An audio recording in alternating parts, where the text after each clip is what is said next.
اگر سیکولر پاکستان بنانا تھا تو انڈیا کی گورنمنٹ تو آج بھی اچھی ہے پاکستان، وہاں تو جمہوریت آج بھی زیادہ پنپتی ہے، ایک دفعہ بھی کوئی ڈکٹیٹر نہیں آیا، تماشا لگایا ہوا ہے میں یہ کر دوں گا میں وہ کر دوں گا۔ پاگل قوم سمجھتے ہو ہمیں؟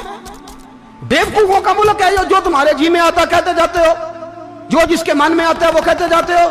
سنو اسلام کس طرح کی خلافت چاہتا ہے، امیر المومنین خلیفۃ المسلمین حضرت عمر فاروق۔ سنو حکومت کس کو کہتے ہیں۔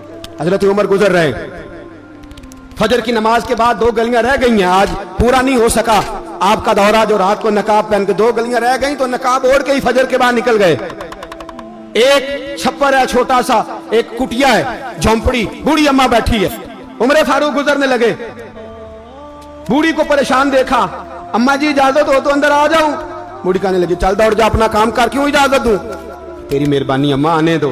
کیا دوڑ جا؟ تیری مہربانی اماں گزارش ہے، چلو آ جاؤ۔ حضرت عمر فاروق فرمایا کرتے تھے میں نے اس عورت سے آئین سیکھا ہے، آئین، میں نے اس سے قانون سیکھا ہے، اس بوڑھی عورت سے۔ اندر آ گئے عمر فاروق، اماں کیا پریشانی ہے، کیا بات؟ اماں کہنے لگی خامد انتقال کر گیا، اولاد اللہ نے دی کوئی نہیں، میں غریب ہوں، 3 دن سے روٹی نہیں کھائی، 25 دینار کا قرضہ چڑھ گیا ہے، مجھے عمر فاروق سے بڑی شکایت ہے، اس نے میرا حال ہی نہیں پوچھا۔ حضرت عمر کہتے تھے مجھے اس نے دستور اور آئین سکھایا، کہنے لگے شکوہ ہے، عمر آیا ہی نہیں۔ حضرت عمر کہنے لگے اماں، عمر کو کیا پتا کہ تو اس حال میں ہے، اماں دستور بیان کرتی ہے، اماں جمہوریت کا اعلان کرتی ہے، کہتی ہے نہیں پتا عمر کو، تو عمر سے کہو چھوڑ دے حکومت، اس کے حوالے کرے جو خبر رکھ سکتا ہے، نہ ادھر ادھر کی تو بات کر، یہ بتا کہ قافلہ کیوں لٹا، مجھے رہزنوں سے غرض نہیں، تیری رہبری کا سوال ہے، عمر سے کہو چھوڑے حکومت، اس کو دے جو پتہ رکھ سکتا ہے۔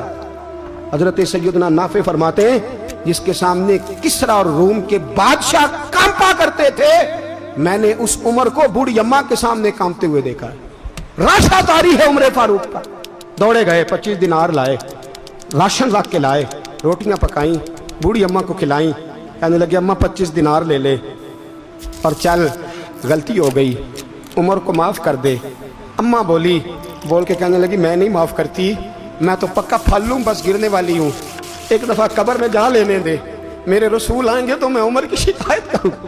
فرمایا میں شکایت کروں گی محبوب پاک سے اور عرض کروں گی حضور اسے پوچھ، اس کو نگران بنایا گیا، اس نے مجھ بیوہ اور لوارث کی خبر ہی نہیں لی۔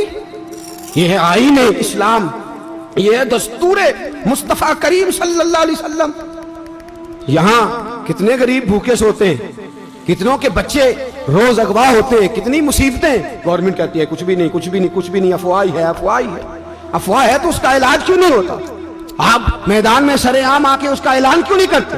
جاگیے اور سنیے میری بات۔ حضرت سیدنا فاروق اعظم نے 25 دینار دیے، پھر اس اماں کو کھانا دیا۔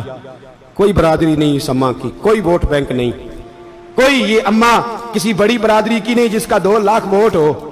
امیر المومنین ہو کے عمر فاروق اماں کے قدموں میں بیٹھ گئے، کہنے لگے اماں عمر کمزور ہے، حضور کا سامنا نہیں کر سکتا، تیری مہربانی نبی پاک کے سامنے شکایت نہ کرنا۔ اماں کہنے لگی چل میں تیری خاطر معاف کر دیتی، جا تو مجھے کسی اچھی ماں کا بیٹا لگتا ہے، جا تیری خاطر۔ کہنے لگے چل پھر مجھے لکھ کے دے۔ کہنے لگی میں تو ان پڑھ ہوں، تو لکھ دے میں دستخط کر دے۔ حضرت عمر نے لکھا، ایک بوڑھی اماں کو شکایت تھی خطاب کے بیٹے عمر سے، اور پھر وہ معاف ہو گئی۔ اماں کہتی ہے میں نے اللہ کی رضا کے لیے معاف، یہ دستخط کر دو۔ اماں کے آگے کیا تو حضرت علی آ گئے، حضرت عبداللہ ابن مسعود آ گئے، کہنے لگے عمر یہاں پھر رہے ہو، میں سارے مدینے میں ڈھونڈ رہا تھا۔ اماں اٹھ کے کھڑی ہو گئی، ہائے میں مر گئی، یہ عمر تھا، یہ میں نے کیا کیا؟ حضرت عمر کہنے لگے اماں نہ، اپنے وعدے پہ قائم رہ، تو نے جو کہا تھا اس پہ قائم رہ، ہمیں تو بتایا گیا تھا یہ والا نظام پاکستان میں آئے گا، یہ کہا تھا قائد اعظم نے، یہ رنگ ملے گا تمہیں۔ کہا ماں تو وعدے پہ قائم رہ، لکھ کے دے۔ لکھا، اماں نے سائن کیے، پھر حضرت علی سے کہنے لگے بطور گواہ آپ بھی سائن کر دو، پھر عبداللہ ابن مسعود سے کہنے لگے آپ بھی سائن کر دو۔ سائن ہو گئے تو جناب عمر نے رکا لپیٹا، حضرت علی کو کہنے لگے علی تو میرا دوست ہے، میری صبحوں اور شاموں سے واقف ہے، علی تو میرا رازدار ہے یار، مجھے یقین ہے کہ میں تجھ سے پہلے مر جاؤں گا، جب عمر کا انتقال ہو جائے تو یہ رکا میرے کفن میں رکھ دینا، یہ رکھنا میرے کفن میں۔ علی کہنے لگے پھر کیا ہوگا؟ پر میں جب نبی پاک میری قبر میں آ کے پوچھیں گے نا بتا تو حکمران تھا کیا کر کے آیا ہے، تو فرمایا میں رکا نکال کے عرض کروں گا سونے ایک اماں ناراض تھی میں اسے بھی راضی کر کے آیا.